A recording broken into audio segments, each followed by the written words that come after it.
Welcome to Spilling the Tea with the YPB.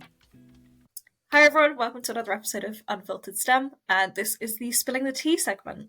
So today we're spilling the tea with Fiona Duffy. Fiona is a plant data engineer with Air Products and also a fellow member of the Wise Young Professionals Board, which is where we met. We were on the same intake. She studied her, this is a mouthful, she's already warned me about this, Master of Science, Applied Chemistry and Chemical Engineering at Strathclyde University, which we have discovered is the most popular university amongst the board. Just shout out Strathclyde, apparently. And she joined Air Products in 2019, and then you joined the board. When did we join the board? 2020? A year and a half ago? 2023? March, April? 2023. Yeah. So, hello Fiona, how are you doing? Hello. I am good. How are you? I'm good. I'm happy to see your face this lovely, Monday afternoon.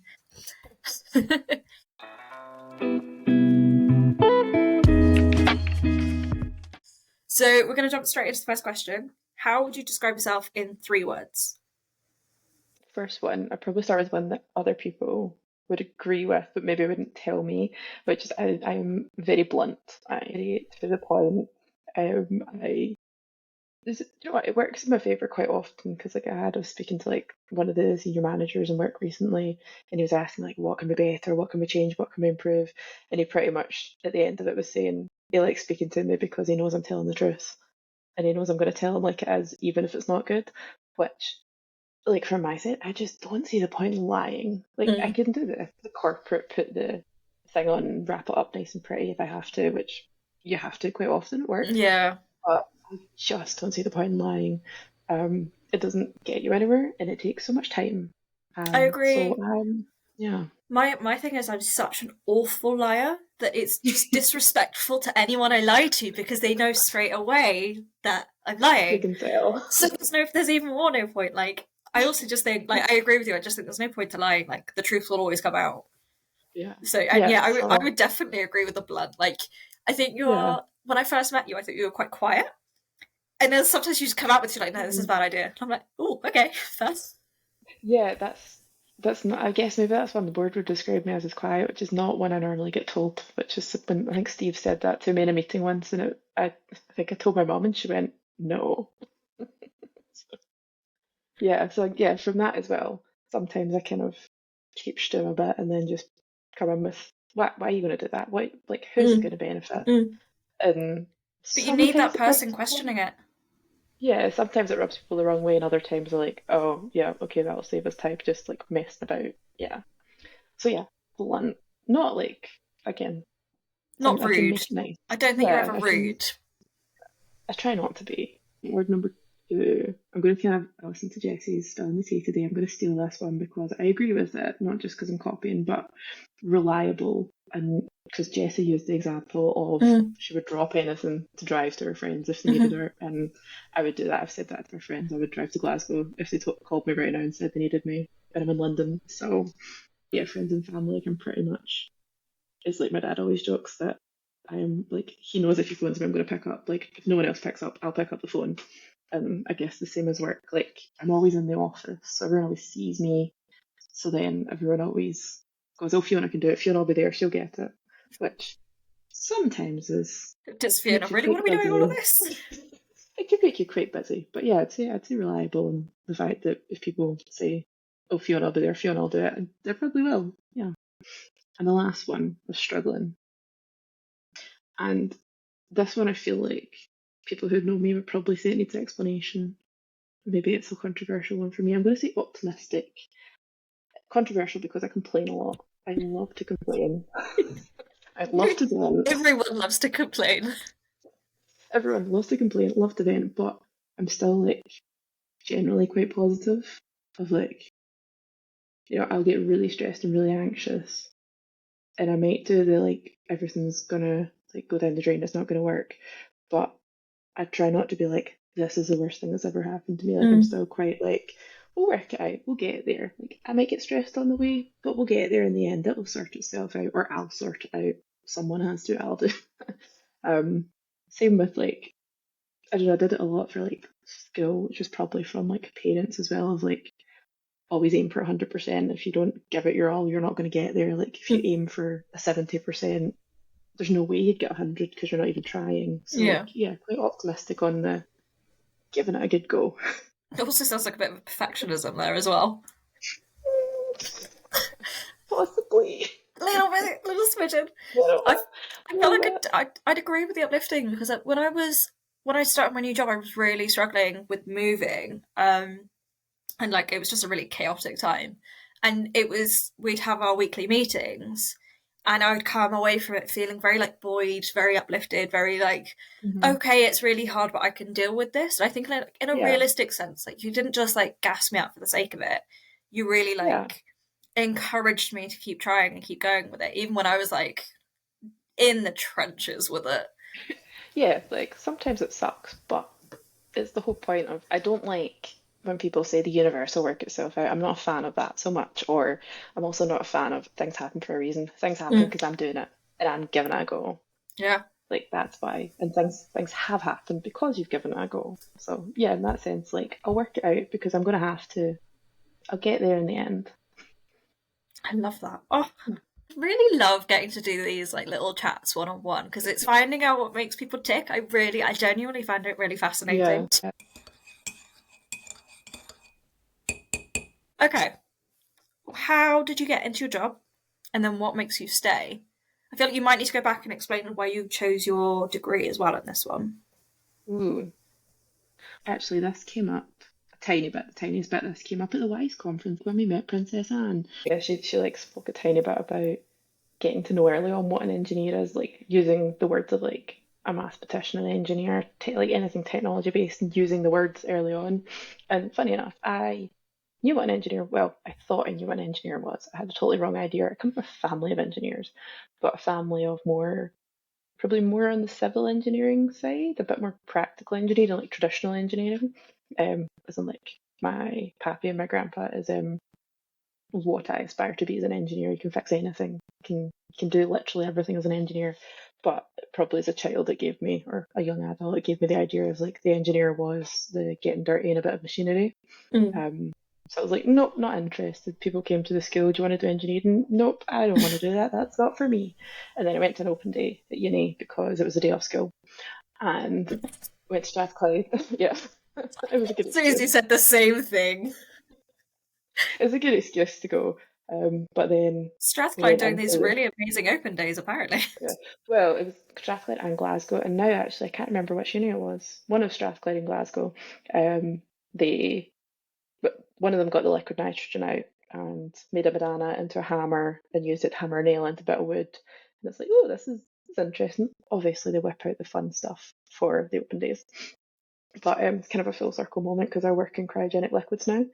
Um, well, surprising one, unexpected one. But yeah, went to open day at Strathclyde and went to the chemistry courses and the science courses, and then found mine, which was a bit of both. And it worked for me because I'm really indecisive. And I thought, right, I don't know enough about engineering to really commit to this. I know I like chemistry, but I also really like maths. And it was just like a good in between. So applied chemistry and chemical engineering turned out to be a huge amount of work. So just chose it because I didn't know if I wanted to do all engineering, then turned out to like engineering a lot more than the chemistry in the end, even though I was better at the chemistry. But hey ho. And then job, I got in. This is where I'll be blunt and to the point. I got in just by chance. I was just finished uni. I'd applied for stuff during the year, like final year of uni. Had an assessment centre, didn't get it. And then the end of the year, like into the summer holidays, I'd gone on an interview with my dad. Came back, did some job applications, went on another holiday, and got a call of, "Do you want to do an interview?" Literally the day after I got back from my holiday. And I was like, yeah, sure, why not? And pretty much it was the first job that offered me a place. So I took it.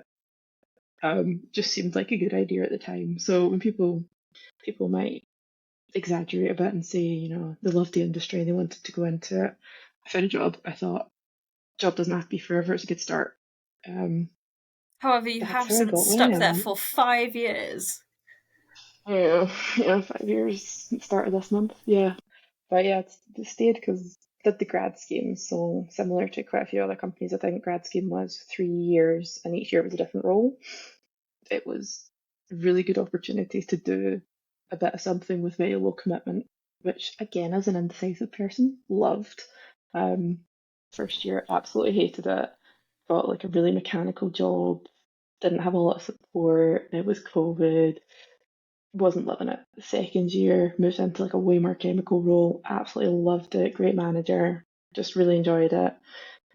Same sort of thing for like final year, like a bit more support. Great manager. Um, so yeah, 3 years in the grad scheme, and then into the reason of staying. Just I really like who I work with. I have a fantastic manager, really supportive.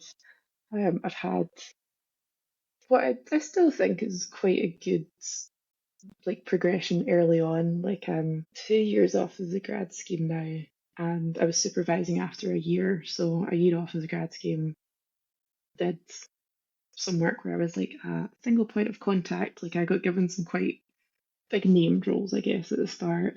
But yeah, now I have a team of two that I supervise. So I'm like a team lead. So like really great for the CV, really great for just learning.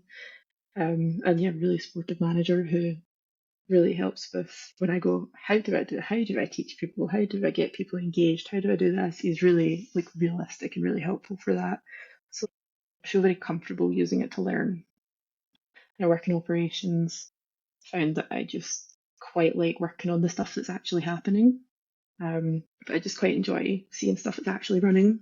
Mm. Yeah, people, which it always makes it hard to think about like moving on as well. If you like your job for the people, Mm. it's quite hard to separate the people from the work. Um, I feel relatively early in my career to be in charge of things. I completely get what you were saying about working with people you really enjoy working around. For me, I used to work with my partner, so there was that. But also, I had a lot of like really great friends around me, and it did make it a really difficult to change. But I knew all the people around me were happy that I'd found something that fitted me better.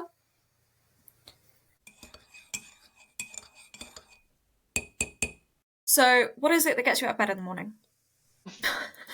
Again, it's heavy blunt and sarcastic. I don't like the traffic. Apparently. You just got a real hatred for traffic, and that's the only thing. Um, I don't have some great philosophical answer for this one. I don't think you need to Like necessarily. no, It's whatever life just motivates you. yeah. And if it's spite for traffic, I it's spite for mean, traffic. spite for traffic. Yeah, if you want the day to day, spite for traffic. I don't like being late. I really dislike being late. I don't love being the first person to new things. I quite like being the first person in the office. I like how quiet it is. Mm. Although we are a bunch of very early workers, like most people are in at 8. If you're in after half 8, it's quite like what you do and you're a bit late. I like the morning. I like being outside in the morning. Feel like I can do something with my day, and then I'm happy to relax, come home and read a book in the afternoon. Like I like to do my things, and then I feel more comfortable relaxing that I've done something. We're gonna have to compare books after this. Um, Yeah, I just finished a good one.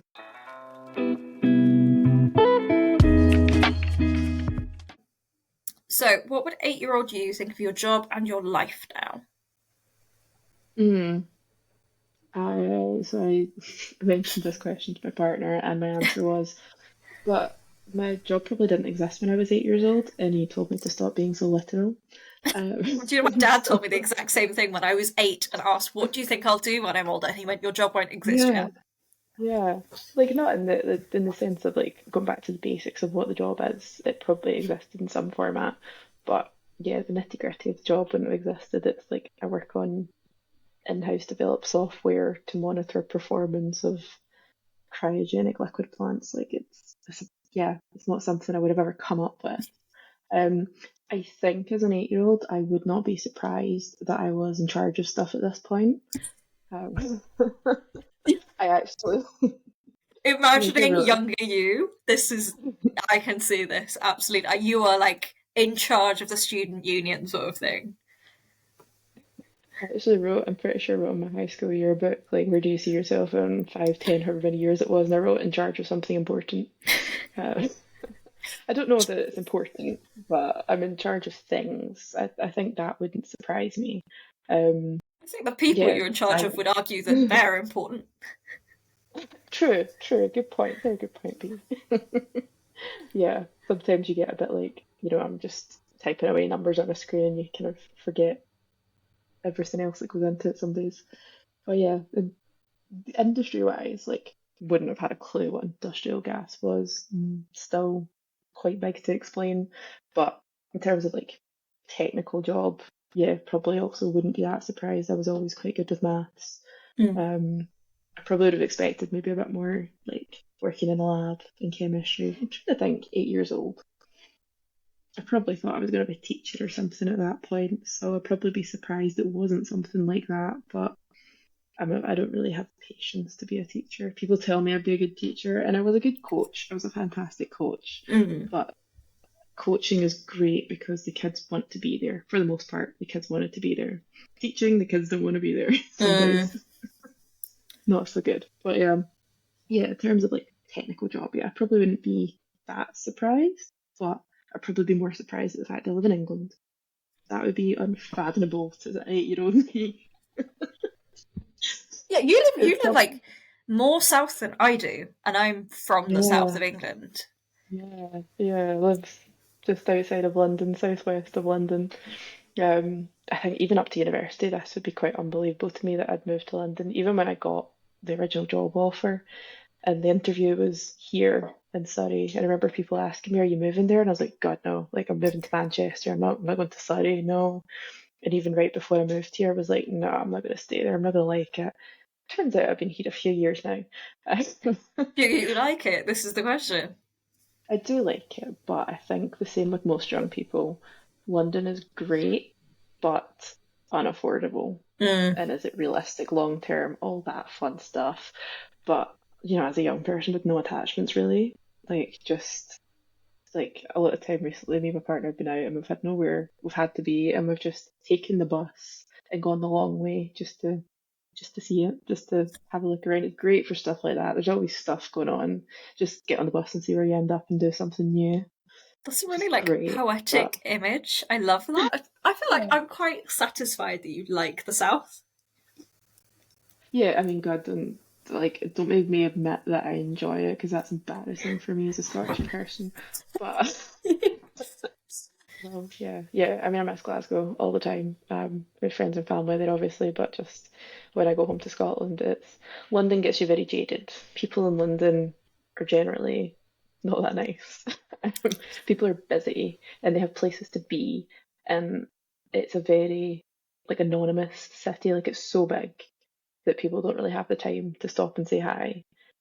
Yeah, I miss it a lot. But yeah, as a young person, there's so much here. So where I'm from with Bristol, when I was in uni, a lot of people were like expecting to go off to London, do their time in London, and like Yeah, make money there. So it was like they weren't treating it as like a lifestyle, a way that they wanted to live. It was I work in London for like 5-10 years, earn money, and then I can go buy back home or whatever. I can like choose where you want to live. yeah. And I think it's really common to like you go and do your time, and then you generally meet someone, and then you move out, sort of thing.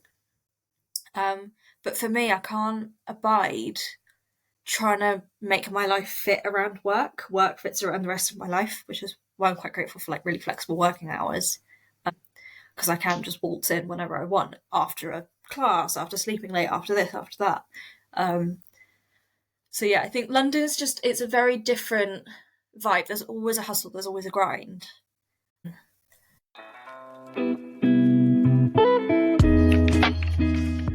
So final question. What advice would you give to your younger self now? Would it still be moved to London? You know what? Yeah, it'd probably be a bit of don't be so scared to move because I mean, I'm still a homebody now. But even like when I was younger, yeah, like I wouldn't have dreamt of moving away. Like would have expected I would have stayed the whole time. Like even when I was at uni, more common in Scotland, especially if you're being from the central belt, stayed at home for all of uni. Yeah, I'd say be less scared of moving away because even in uni, like I remember my parents saying like, do you want to like go and move out and live at uni? Because my sister went to Edinburgh, so she lived there. And I was at home. And I was kind of quite content being at home. Like my friends were at home. Uni wasn't far, just nights out were a pain. But it was always like, oh, but I'm comfortable here. I've got my routine. I had had like my trampolining. I was there like 2 or 3 times a week. Had work at home as well, friends at home. And then when it came to moving, I just kind of did it all in a winter and moved 200 miles away by myself. If you're going to do it, go whole hog. Yeah, it's quite daunting. But yeah, I'd probably be a bit less scared about moving away, because sometimes I look back and think, here, especially here in the English people that I work with, who pretty much everyone went away to uni and hearing how different the uni experience was. It's staying at home in Scotland's really common, just especially from being where I'm from, but here not so much, and think, oh, could have been a different experience there. But If it makes you feel any better, I moved out across the road, like I could literally see my parents' house from my flat.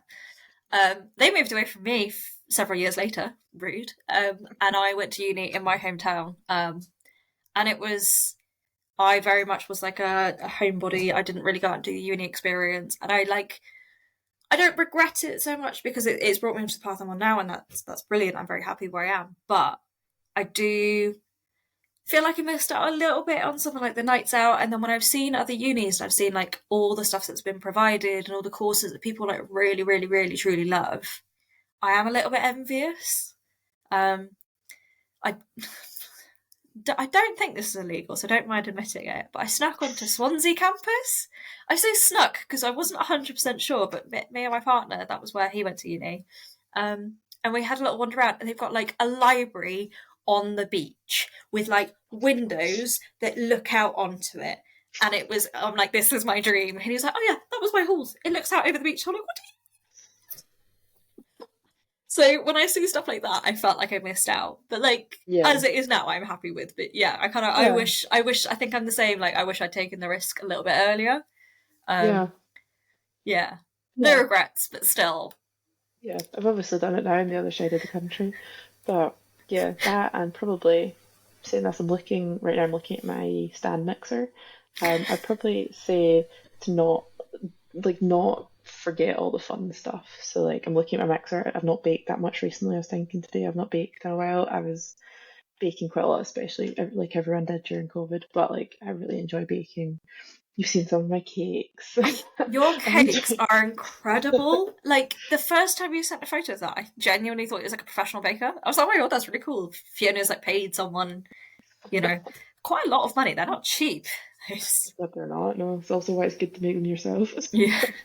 Yeah, but yeah, I've not done as much as that. And like when I was younger, I was quite good at art, and I was into art. Did it a bit in school, but it just kind of fallen away. And every so often, I would like paint a wee bit, but I haven't done it in so long now. I'd probably say to not give up all that stuff, because although I forget which brain is which in the left brain and right brain, but like I'm obviously very mathsy and sciencey, but I was also quite good at art and the creative stuff, and just sort of let it fall away. I wish I didn't do that so much, so I'd probably. Do you It's never think too late to do it again. Do you think you got put into the science box instead of the creative box, and that's meant it's like one or the other almost? Yeah, and people do. They like to put you in a nice binary. I did standard grade. I did art at standard grade.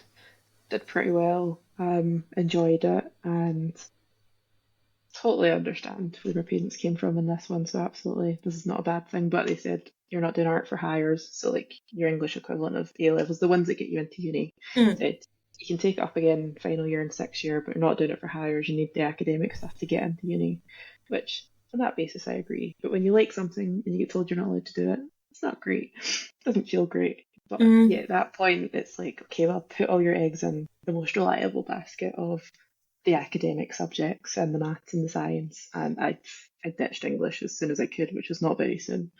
But then I was also quite good at French. I was good at school, basically. You were a little swot, basically, is what you're trying to tell me. I was good at school, but yeah, I ended up probably put myself down the kind of science and technology path once art was out of the question, yeah. And then once you get there, you get to uni, and like you're in a box that everyone else was also in, so that kind of there's less reason to deviate. That's a good point. I mean, I ditched art as soon as I could. Part of it was I'm really bad at it, and I'm not very good at pursuing something if I'm not good at it, which is why my like whole career switch was such a bananas move, really, for me. That can go in my spilling the tea. Thanks, Fiona, for joining us for spilling the tea. Thank you, everyone, for listening, and we will see you again next time. Bye. Bye.